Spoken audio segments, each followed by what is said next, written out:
नाही तर कोणी कोणाच्या भेटी घेतं, त्याला काय आता संदर्भ किंवा त्याचं काही राहिलेलं नाही. भेट घेतली असेल, टोळीत जायचं आमंत्रण आलं असेल कदाचित. चहा पिताना अगदी गप्पा मारताना घेऊन जाणारा दीपक मानकर, त्याचंही बॅकग्राऊंड तपासा.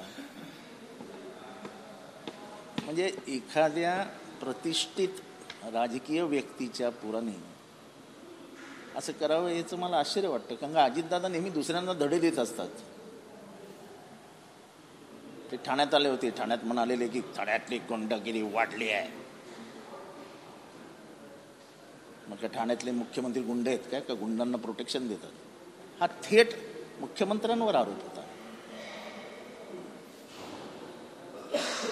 आता त्यांचा मुलगाच जाऊन जर गजा मारणीला भेटणार असेल आणि त्याच्यावर अर्धा तास चहा पिणार असेल, मला माहिती आहे की अजितदादा पत्रकारांसमोर चिडले होते की बरोबर नाही.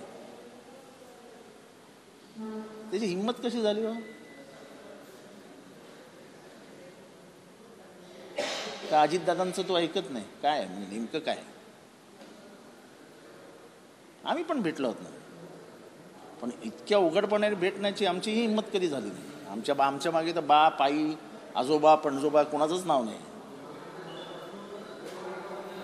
हे आश्चर्यकारक आहे. अजित पवार यांनी अलीकडे काही आरोप केले होते शरद पवारांनी यांच्यावरती. सोनिया गांधीचा विदेशी मुद्दा उपस्थित केला होता. मला दुर्दैव हे वाटतं की अजित पवारांना शरद पवारांचा इतिहासच माहीत नाही. म्हणजे शरद पवारांनी इतकं सारं दिलं त्या माणसाला, त्याला त्यांचा इतिहास माहीत नसावा याच्यासारखी दुर्दैवी गोष्ट नाही हो. काँग्रेसमध्ये पूर्वीपासून काँग्रेस वर्किंग कमिटीमध्ये मतांतर होत असत, मतभेद होत असत. म्हणजे 1938 साली झालेल्या निवडणुकीमध्ये सुभाषचंद्र बोस लढले होते आणि त्यांच्या विरुद्ध पट्टभी सीतारामय्या लढले होते. पट्टभी सीतारामय्या यांना गांधीजींचा समर्थन असताना ते निवडून आले होते सुभाषचंद्र बोस. काँग्रेसमध्ये वैचारिक मंथनाला फार महत्त्व दिलं जातं, फार महत्त्व. तेव्हा त्या CWC मधले 3 प्रमुख नेते PA संगमा, तारिक अनवर आणि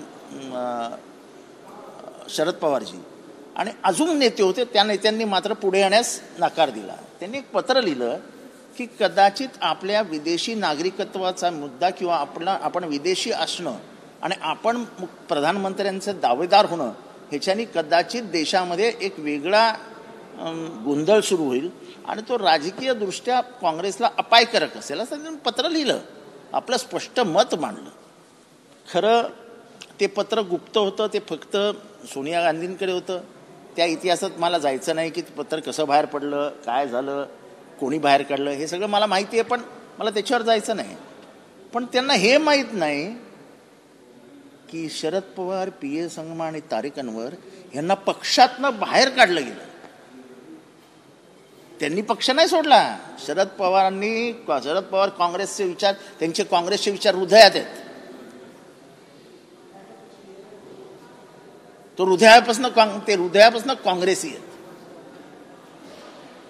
त्यांनी पक्ष नाही सोडला, त्यांना पक्षाने बाहेर काढलं आणि बाहेर काढल्यानंतर माणसाला पर्याय नसतो. त्यांनी स्वतःचा पक्ष उभा केला आणि परत ते सोनिया गांधींबरोबर गेले अशाही त्यांनी टीका केली.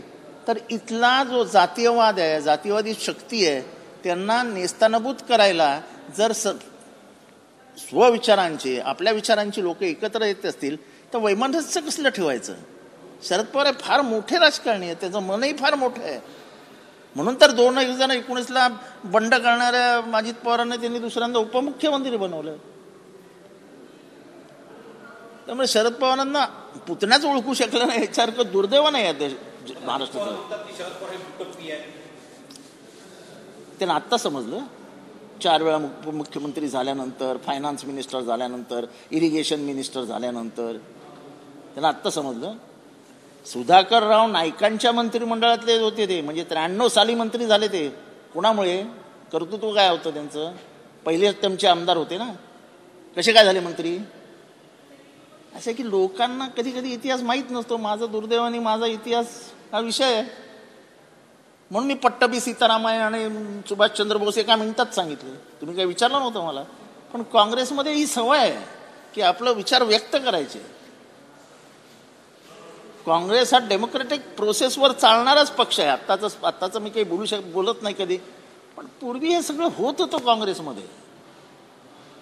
आणि म्हणूनच काँग्रेस लोकांची चळवळ म्हणून ओळखली जायची. चावरी चौराचं आंदोलन झालं, तिथे पोलिसांची चौकी जाळण्यात आली. दुसऱ्या मिनिटाला एक आंदोलन मागे घेतलं गांधीजींनी. हे काँग्रेसमध्ये होत होतं. आत्ताच्याही काँग्रेसमध्ये मी काँग्रेसची संस्कृती सांगतोय. एकीकडे अडवाणीजींनी सांगितलेलं बाबरी मस्जिदला धोका होणार नाही, त्यांच्या सगळ्या वरिष्ठांनी सांगितलेलं बाबरी मस्जिदला धोका होणार नाही, झाला धोका, कारण का त्यांचं कोणी ऐकलंच नाही. असं असतं. शेवटी तुम्ही नेतृत्व करत असाल तर तुमच्या मागणं चालणाऱ्या समुदायाने तुमच्या एका इशाऱ्यावरती काम केलं पाहिजे. आताच्या परिस्थितीमध्ये कार्यकर्ते स्वतःलाच नेते समजतात. एकदा एखादी प्रक्रिया पुढे गेली की ते ऐकत नाही कोणाचे, करून मोकळे होतात. एबीपी माझा, उघडा डोळे बघा नीट.